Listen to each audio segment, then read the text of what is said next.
You're listening to What She Said, a podcast for creatives and new bloggers hosted by me, Lucy Sharif, a freelance journalist and blogger living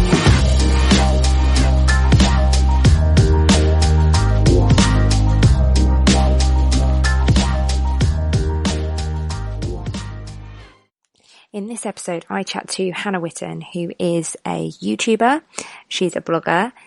She's written a book and done live comedy shows, so she's pretty epic, and she lives just up the road from me, so I was very lucky enough to have her come over to my flat one day in April, when I was still pregnant, which is why we sometimes refer to me being pregnant, if that confuses you. It was just before she did her live shows. We had a chat about blogging, about the YouTube world, about her journey to where she is now, and she's got some really, really interesting things to say about being a role model, and she's just generally a really interesting person. So I hope you really, really enjoy it. As ever, I've linked to all the things that we discussed in the show notes. Enjoy. Do you want to talk a little bit about how, when, why you started your YouTube channel, and then talk a little bit about your blog as well? Yeah, sure. So I started my YouTube channel in April 2011. So it'll be like 6 years ago. And so you were super young then, weren't you? I was 19. Yeah, and not as young as some people who are starting YouTube now, but it is quite young. It was like a long time ago. The longest hobby I think I've ever kept. But I basically started because for a few months up until then, I'd been watching a lot of YouTube, and I just really loved watching vloggers and getting into the community. And to me, it seemed like all of these people that I enjoyed watching the videos of were all friends. Yeah. And I was like, I want to be friends with them. And so I was just like, oh, I'll start making videos. And then what happened is that I made friends who were also kind of like at my level, like very small, starting out. And we'd all like watch each other's videos, and we'd like spend like hours on Skype together because like everyone's like in different parts of the world. So you built quite a community then, quite early on. Yeah, it was definitely like something that I did in terms of making friends, because at the time when I started making these videos, I was kind of in a lonely time in my life, because I was living in France and I was an au pair, but I lived like in this little village quite far out of Paris, and so I would go to Paris in the day. Yeah. But then once I'd put the kids to bed, I had a few hours to myself where like there was nothing to do in the village, basically, and it was too late to like get a train into Paris. 19. Yeah. So I was just like, YouTube. And so that's what I did with my evenings. Yeah. So when did it become something more than just a hobby? When did it become serious, in air quotes? Yeah. Because we're on audio. Yeah. Serious. I think, so that I started when I was like on my gap year, basically, and then I kept doing it all the way through university, and it was probably in my like second, third year of uni that I started to get like small little jobs because of my YouTube. Yeah. Like different companies would be like, oh, can you make a video for us and we'll pay you? And I was like, interesting. Yeah. And so it was still like a part-time thing, and like I was getting my degree. But I was going to London quite often. Yeah. Because you were in Manchester, weren't you? I'm from Manchester, but I went to uni in Birmingham. Okay. So I've just done like the 3 major cities. Yeah. But yeah, and so it was still kind of like an on-the-side hobby, part-time job kind of thing. And I was going to London constantly because of like either like events or social things that were happening. And then when I graduated, I was like, now is the time to take risks. Now is the time just to like go for it. And so I just like on a whim moved to London, got a part-time job, and just like hustled my way. Wow. And then 11 months later, it'd become my full-time job. That's amazing. Yeah. And so how long has that been now that you've been full-time? I went full-time in July 2015. Okay. So kind of like almost 2 years. Yeah, 2.5 years-ish. Yeah. That's super exciting. No, 1.5 years. Yeah. 1.5 years. Almost. Yeah. And when did your blog come about? Because that's obviously a lot later. You're very established on YouTube already. You've got a gazillion million subscribers. Gazillion. Yeah, that is a technical term. Yeah, on YouTube it's like over 300,000. It's crazy. And then my blog, I've actually had like 3 reincarnations of my blog. I thought you were going to say, I've actually had 3 readers. 3 people, 3 really dedicated people reading my blog. Yeah, and so now my blog, the one that I use now, kind of started taking seriously at the beginning of last year. I basically had made it my New Year's resolution. So the year before, wait, I'm trying to think. Yeah, 2014. Yeah. My New Year's resolution was to write a blog, and so I started this blog. And for fun, and I would write on it every so often. I just wanted to kind of practice writing and have kind of another place to put thoughts, because the type of things that I would talk about in blogs and the way that I would talk about things is very different from what I would put on YouTube, and it's kind of like giving me more choice in terms of what I share online and how I share it. Yeah. And then from doing it just very ad hoc, just as and when I had an idea or wanted to write something that year, I was like, cool, I've managed to keep this up for a year, not regularly. And so 2016, I was like, okay, resolution, 1 blog post a week. And so I did that I think I managed it for 6 months. That's really good going. Yeah. I was like, well, especially because my blog makes me no money. I don't have ads on it or anything, and I don't do sponsored posts. So it's just purely a portfolio or just another kind of creative outlet for me. Yeah. And, but then what happened was, because of my book deal, I was writing my book all summer. Yeah. And so all of my writing energy went into the book and not the blog. And then I've kind of not touched it all that much since. I've done the odd blog post since then, but it's kind of a bit of it's more of a landing page at the moment. It's not something that I've completely given up on, but I feel the more busy you get, you just have to prioritise, and the blog isn't a massive priority. You've for got me. bigger fish to fry at the moment, hey? Exactly, and especially because it's not a revenue income for me. Yeah. Maybe if I sorted out getting ads on it, then that might change. Is that something you would even want to do though? Probably. It's kind of ads are ads. People are used to seeing ads. Yeah. I don't feel putting ads on my blog is selling out. Everyone does that. Oh God, no, not at all. No. But the thing is that I have no idea how to do that. So I'm just what? Damn it. I'm talk to my blogger friends, and they're just how do you YouTube? And I'm like, how do you blog? But yeah.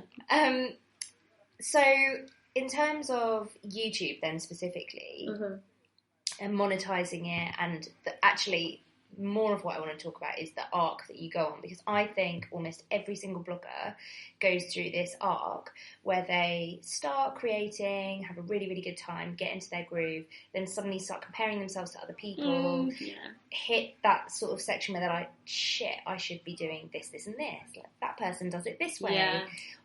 Puts out content this many times a week or whatever.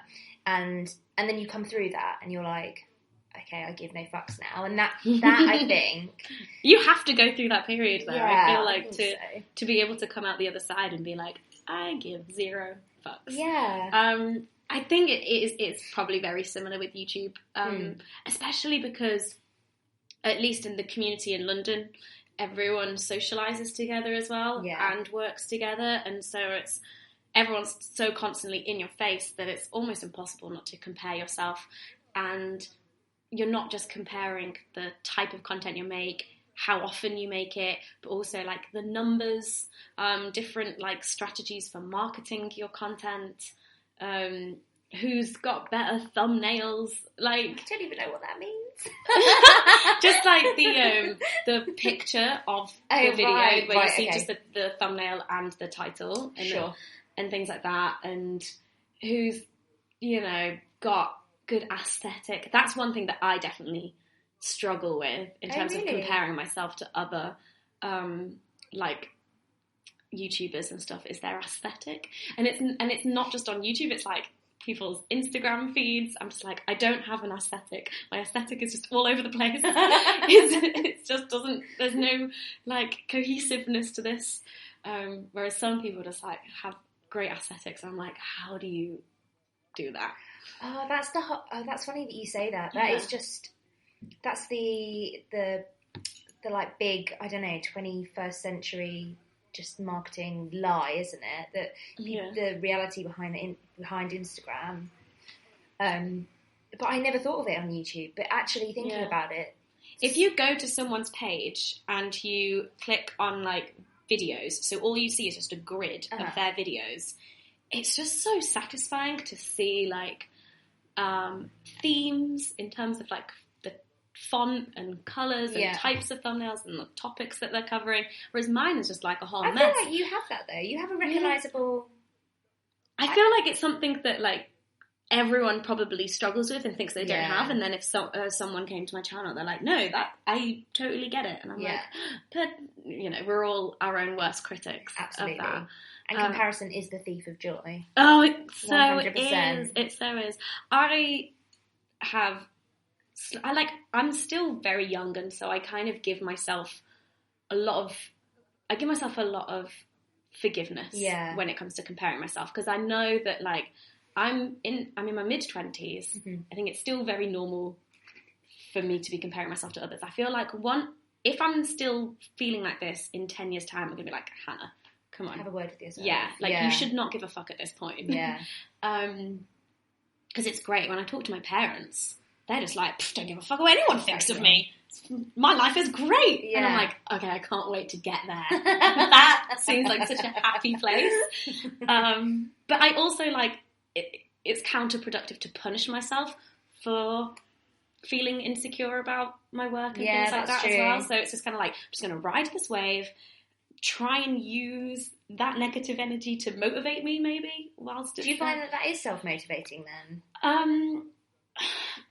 Sometimes it motivates me in a specific way where it's just like, so one of my friends who I'm very jealous of her aesthetic in terms of like the way that her videos look, in terms of like the colours and the colour correction and all of that. And so I was just asked her, I was like, what do you use? And then she like showed me this website where you can like buy presets of stuff, and so now I use that. Like I don't use exactly the one she used. I bought like one that more like suited me and one that I liked more. And so I guess that kind of like that jealousy, you use it positively. I was just like, oh, I'm gonna make a change here, and I want to make my videos look a bit more like just look nicer, and so I'm going to use this. And like I do that often, like, where did you get that font? That's a great font. Or like it works in that way. And then sometimes it's one of those things where like the comparing yourself gets so bad and you're like so in this hole, and I find myself like looking up other people's statistics, and I'm like, Hannah, no, stop. And usually... Because that must be so easy on YouTube. It's all there. You can see how many thumbs up, you can see how many... There's that, but there's also like websites where you can search people's usernames and you can like actually see more behind the scenes stuff of like how many subscribers they gain each day, like what their projections are. And so it's just like... I can imagine that's killer. It's a downward spiral. Yeah. And usually when I get into that headspace, I have to like fully cut myself off. Yeah. And I have to like psych myself up and just be like, no, Hannah, you're just gonna like, you're carving your own path. Yeah. You're gonna go do your own thing, and don't worry about what everyone else is doing. If you focus on what you're doing, then what you make will be better for it. Oh, 100%. Yeah. And so I have to kind of like, I do that, and then I steer off it, and I get distracted by what other people are doing, and then I have to like pull myself back. Yeah. So yeah. And it is hard, I think, it's even harder when you're younger, which sounds incredibly patronising, but I'm like almost 10 years older than you, I think. It is harder when you're younger, but to be honest, I don't think it really changes. I mean, I'm definitely not where your parents are, but I'm more probably that way. But when you're in, you know, on social media all the time, God, it's so hard not to compare yourself. Yeah. But, horrible. I think it's important to kind of like have a solid foundation of like a feeling of your own self-worth. Yeah. And really like be your own cheerleader and be your own hype man. So that when you do find yourself in that spiral of like scrolling through Instagram or like looking up other people's statistics, like, things like that, when you find yourself in that dark place, then you have like a good foundation to fall back on, which has only been built by you. That is really, really good advice. And actually, it brings me on quite nicely to one of the topics that you cover, which I think this is actually how I sort of discovered you initially, was how honest and open you are about feminism and how much of a part of your brand, if you don't mind me calling you a brand, Brand Witton. Sure. Yeah, the Witton brand. Because obviously, anyone who, I mean, I'm not really your target audience, I wouldn't say. Well, you'd be surprised, because my audience, you might be slightly older. I don't know how old you are, so I'm just like, oh! 33. Ooh, you could be. Like, my main audience is probably like 18 to 30-year-olds. Okay. So, on YouTube, the main bulk of my audience are 18 to 24-year-olds, and the second biggest are the 25 to 34-year-olds. Interesting. Yeah. Ah, okay. I feel a bit less bad then. Yeah. Because I watch your Hormone Diaries vlogs.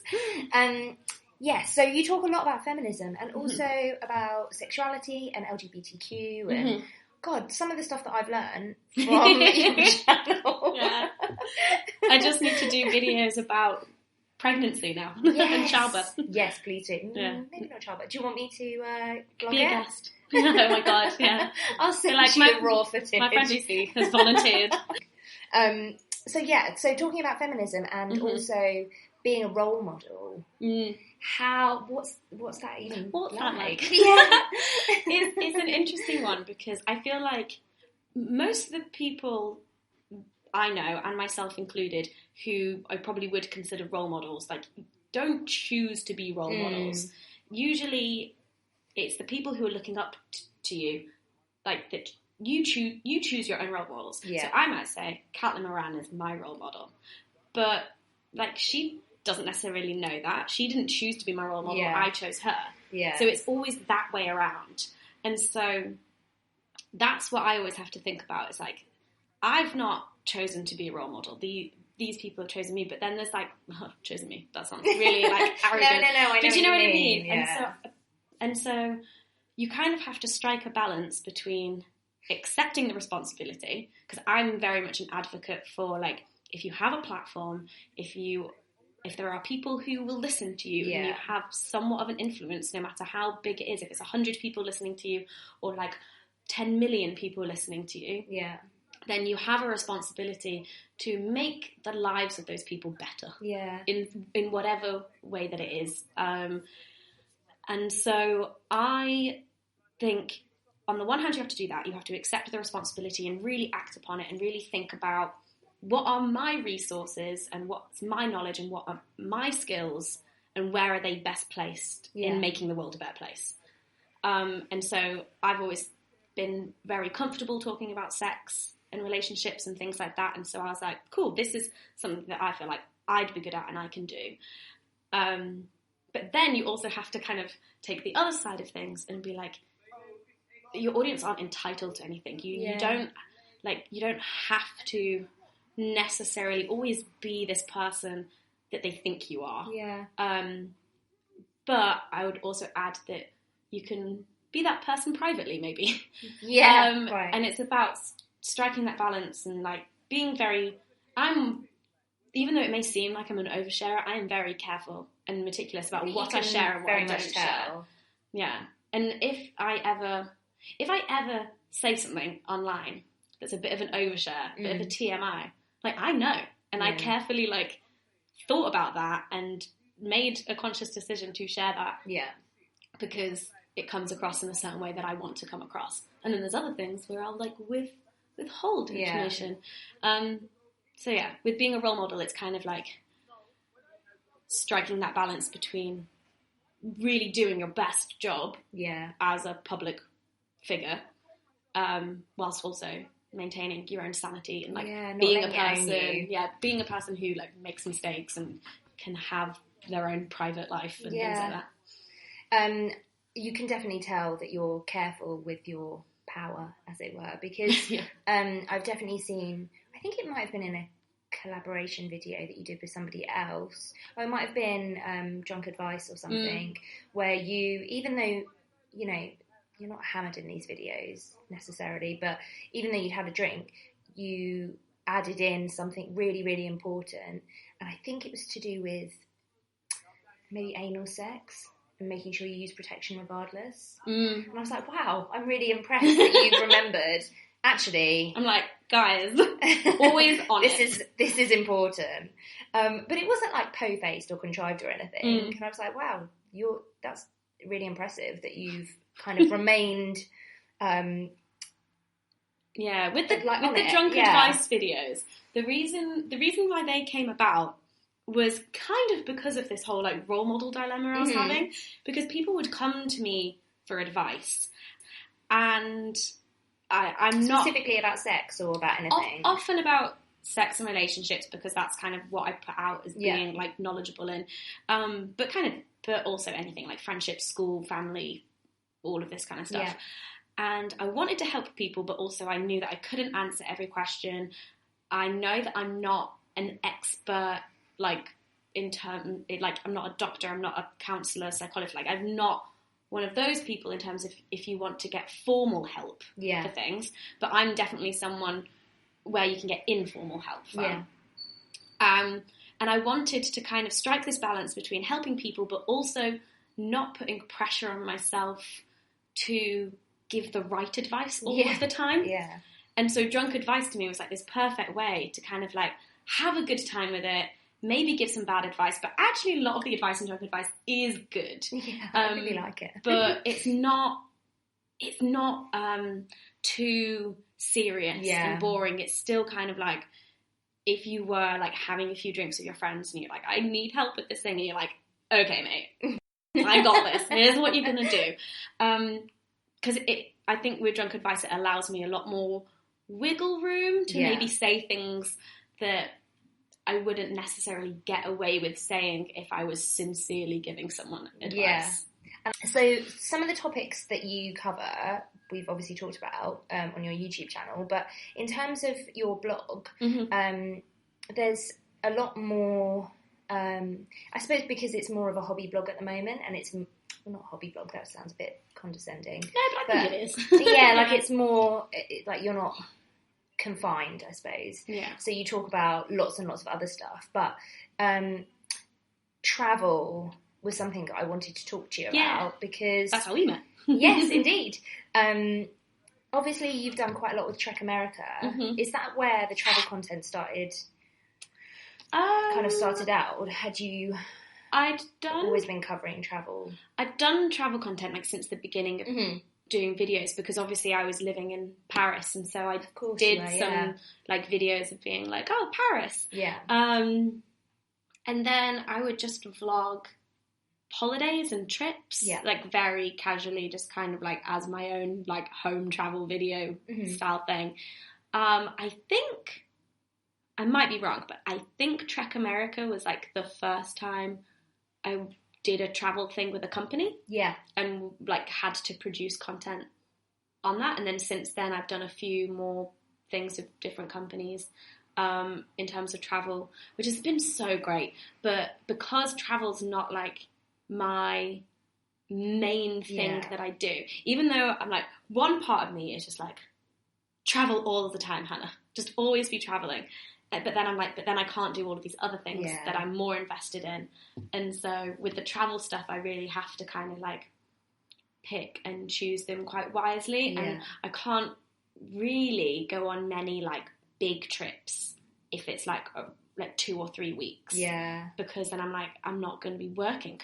I'm out of work for 2 or 3 weeks. And I can only go on that trip if that company is going to like pay me. Yeah. So before it was like, oh, free trip. Great.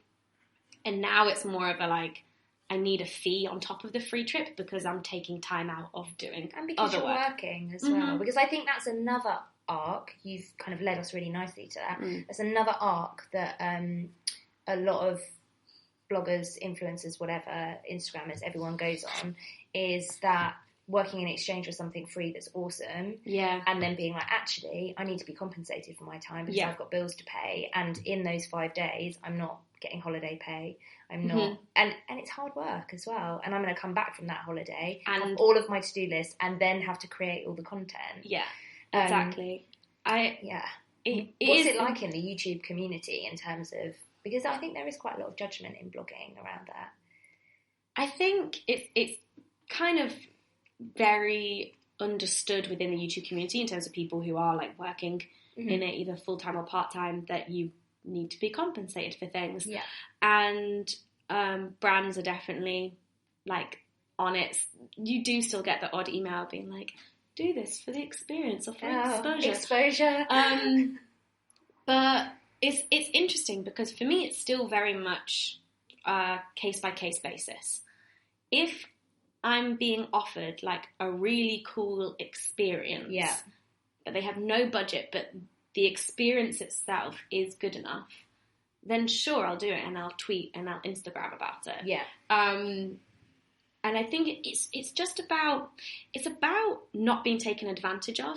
So even if you are, say, that brand or company that have this amazing experience and you want to get influencers to come and do your experience thing, but you have no money to pay them, you need to be very clear about that, and you need to be very clear that you're not taking advantage of them at all, and there needs to be that kind of like that open dialogue and that understanding. Yeah. And it's about knowing your own worth, and the respect as well. I feel like if you get a sense that there is respect there, then you're more likely to say yes and feel like you're not being taken advantage of. Yeah. But yeah, it's interesting. I got a manager like 2 years ago, I think. And that was great for me because I hate asking for money. Yeah. And so it's hard, isn't it? Yeah. It's so really that's unnatural. something that like he does, which is fantastic. And so does he deal with everything, including your book deal, which I do want to talk about as well. Yeah. Very so briefly. he's kind of like got a kind of a role in the whole book stuff because he's my manager, so he kind of almost like manages everything I do, and he's very like big picture career, like where's all of this going, as well as working out like deal to deal YouTube stuff, and then also he has an assistant that manages my calendar. And that's so nice. Yeah, it's great because he has an assistant. She kind of like acts like my assistant. Yeah, brilliant. And I'm just like, okay. But then I also have a book agent. Yes, okay. Because my manager doesn't have the specific knowledge to deal with like the literary publishing industry. But they very much still kind of like work together. Yeah. Where can everyone find you? And please do plug your amazing new book and your live shows. Yes. So I am at Hannah Witton on Twitter and Instagram and social media. And I'll link it all. Yeah, and my YouTube is Hannah Witton as well, so youtube.com/Hannah Witton. My blog is hannahwitton.com. If you want to, maybe now we've talked about it, maybe I'll be like, I'm going to write a blog post. Yes, and my book is called Doing It, and it should be out now by the time this podcast is out. Absolutely, which is mental. And then the week after the book comes out, I'm doing some live shows. I have no idea if this podcast is coming out after the live shows, but in case this podcast before, the live shows are London on the 11th of April. It might be just before, but I'm going to link to everything. Okay, cool, so I'm doing a live show with the book tour, basically, which I'm currently writing, and I've just realised, I'm like, oh my god, I'm writing and directing a staged show. Yeah, like, that's mental. Like, I'm like, how did I do this? I'm like, am I okay? I'm a stage writer and director now. Yeah, just like put all these things. Thank you so much for being a part of it. I will link everything in the show notes. Thanks for listening to What She Said. And if you like this episode or any of the other episodes, please think about giving me a lovely rating on iTunes. I really appreciate it. If you want to connect with me, head over to my blog, wanderloose.com, or hit me up on Twitter, Instagram, or Pinterest, where I'm at wanderlooseblog.